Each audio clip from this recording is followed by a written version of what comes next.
So the carbon cycle we've nailed, and now we need to have a look at the nitrogen cycle. And the nitrogen cycle is rather more complicated than the carbon cycle. And as you can see, this is the syllabus statement, and it's a triple syllabus statement. So it's really important here that you really get to grips with the depth and the detail and the vocabulary that's included. So this is again the same syllabus statement, but I want us to start to think about what the difference is between the organisms that are involved and the actual chemical compounds which are involved. So the chemical compounds, first of all, I want us to think about it in the same way that we did with the carbon cycle. What compounds are going to contain nitrogen that are relevant to us here? So vitamins contain nitrogen. Protein and amino acids contain nitrogen, and it's protein and amino acids which are really important in the context of the nitrogen cycle, because if we're talking about living things which are eating one another, when they're eating one another, they're mostly eating protein mass, so muscle, etc. So organisms, as they are feeding, are going to pass nitrogen along the food chain. In addition, when organisms die, they get decomposed, and it's mostly the protein which is found in the tissues of the organisms that we need to think about. So the big organic compound that's important for us to think about is protein, which is making up the tissues, the organs, and actually the full organism. If protein is broken down by decomposers, which they will do, so dead remains of plants and animals get broken down by decomposers, our bacteria and our fungi, and what those decomposers will produce is this compound here, ammonia, or actually it's ammonium ions. So ammonia or ammonium ions are released into the soil by decomposers when they do decomposition. So when the decomposer eats the protein, it breaks the protein down, it uses some parts of the protein for its own metabolism, but it excretes ammonia, and that ammonia is then in the soil of in the area of decomposition. Another compound that we need to think about is urea. So excretory products from mammals, okay, are going to be urea. We come to look at the kidney and how exactly this functions in year 11. But what we need to think about is another nitrogen containing compound is urea. So we've got dead stuff, dead organisms being broken down into ammonia, and that's excretion from the decomposer. But we've got direct excretion producing this compound here, urea. What we also need to think about is an inorganic compound called nitrate, and we know that nitrate is very, very important for plants to take up. We also should remember from year 9 work that nitrate is taken up by the root hair cells. It's taken up by active transport, and when the plants get access to nitrate, what the plants can do is produce protein. So at the beginning of the food chain, okay, nitrate is very important because nitrate allows the plant to produce protein, and if the plant's got protein, the plant can grow, it can repair. If it's growing, it's got more mass. That bigger mass is going to contain protein, which is then going to be eaten by the first consumer, which is going to pass nitrogen along the chain, and then the protein within the first consumer gets passed to the second consumer when the second consumer eats that animal tissue. So these are the compounds that we need to think about. The organisms that we need to think about, other than the ones which are part of the food chain, are these organisms here, and they're all bacteria, and in the case of decomposers, we need to add fungi as well. So nitrogen-fixing bacteria are the first type, and nitrogen-fixing bacteria are very, very unusual organisms which mostly live inside plant tissue. So nitrogen-fixing bacteria live in the root nodules of leguminous plants. Leguminous plants are things like peas and beans. Clover is another good example. And these nitrogen-fixing bacteria live in a symbiotic relationship with the plant. The plant benefits and the nitrogen-fixing bacteria benefits, and we need to unpack exactly how that works. So nitrogen-fixing bacteria are crazy because they take nitrogen gas from the air, and using that nitrogen gas, they're going to react it to produce initially ammonium ions. Then from those ammonium ions, nitrate can be produced. So when these nitrogen-fixing bacteria live in the root nodules, what they're doing is they're acting like a factory to make nitrate for the plant. The plant is gaining a lot of benefit from that because it means that the plant can live in very nutrient poor soil. The bacteria are benefiting because inside the root nodule of the plant is a very, very stable environment, and the bacteria also get access to sugar that the plant produces from photosynthesis. So we've got nitrogen fixing bacteria which live in a symbiotic relationship within certain types of plants, leguminous plants. Then we've got the decomposers, and we know about these from the carbon cycle. So decomposers are bacteria or they're fungi.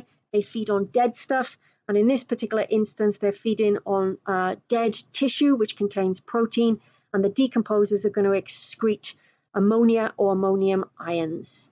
Then we've got these different types of bacteria here, and the nitrifying and the denitrifying bacteria both are free living within the soil.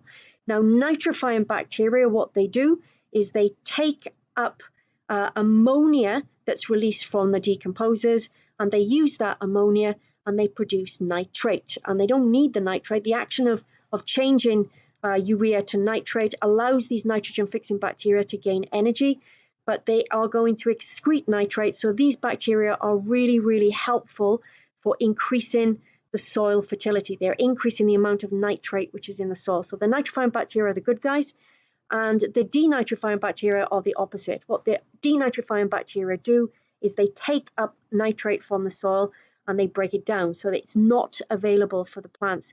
So the denitrifying bacteria are the bad guys, if you like. So what we need to do is touch on each one of these organisms in the next few slides and just ensure that we fully understand what's going on. It's quite a lot to take in, I appreciate. So these nitrogen-fixing bacteria, what they're doing, remember, is that they are taking in nitrogen gas. And what I want you to think about in chemistry is that nitrogen gas, N2, has a triple bond. Triple bond means that this is a very, very, very stable gas. So nitrogen gas in the Earth's atmosphere is super stable, but these bacteria, which live in the root nodules down here, are able to break those bonds, right? So they've got an enzyme which is very, very special. So let's have a look at this. They're prokaryotic microorganisms. Remember the difference between prokaryotic and eukaryotic from the Year 9 work. If you can't remember that, if you're stuck, come back and question me. But we need to appreciate that they're bacteria, which means that they're prokaryotic. They're microorganisms because they are very, very small and they're single-celled. They're symbiotic. That means that the relationship between the plant and the nitrogen-fixing bacteria is mutual. Sometimes it's called mutualism, but both of them are gaining benefit. The bacteria is tapping into the sucrose, and that means that it's got a ready supply of sugar that it can use to do respiration.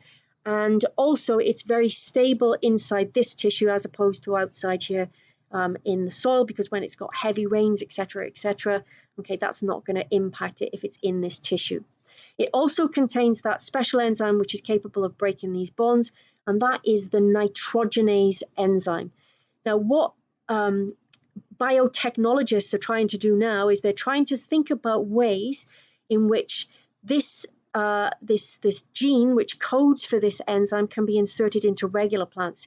Because if the DNA which codes for nitrogenase can be put into a regular plant, that means that regular plants are able to tap into the Earth's nitrogen, and that means that we don't have to rely on putting fertilizers into the soil quite as much. But what we need to appreciate is that these bacteria, what they're doing is they're taking the substrate nitrogen gas, and the product is ammonia. And that ammonia is then later converted into nitrate by the plant, and the plant can use the nitrate to make amino acids, proteins, and to grow to make new tissue. Just to give you a context here, that the bacteria are doing this process of changing the nitrogen gas into ammonia inside these root hair cells, which might be something like 20 degrees centigrade.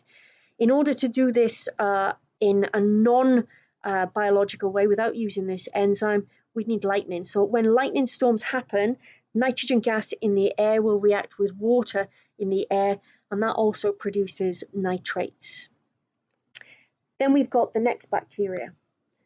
Nitrifying and denitrifying bacteria, they're doing the opposite thing. Remember that the nitrifying bacteria are the good ones. What they're doing is they're converting ammonia into nitrate. The ammonia which is in the soil comes from decomposers. These guys are aerobic, so they're doing aerobic respiration, and they are, as I said, good for soil fertility. The denitrifying bacteria do the opposite. So any nitrate that these guys add to the soil, okay, is going to get broken down. Now, these are aerobic. They live in the soil, and within the soil there are air spaces, and those air spaces are going to contain oxygen, and the oxygen then allows these nitrifying bacteria to thrive. They can only live if they've got access to oxygen and access to ammonia. So if we have heavy rain, what can happen is that the rain will fall into these air spaces and reduce the amount of oxygen. That means that the nitrifying bacteria are less able to do this particular process of producing nitrates. By contrast, the denitrifying bacteria, they love anaerobic conditions. So in heavy rain and in waterlogged soil, these are going to thrive and these are going to perish. The same is true for when soil gets very, very compacted. If soil is very compacted, it loses the air spaces, and therefore these guys don't survive and these do. So they're doing the opposite of one another. And here is just a quick reminder that we've got bacteria and fungi which are doing decomposition. And here what we've got is the dead protein within the tissue is converted into ammonia, and that ammonia then can be used by the nitrifying bacteria. Then we've got this as a summary of everything that I've said. So I would pause the video here and just see that you can follow what's going on.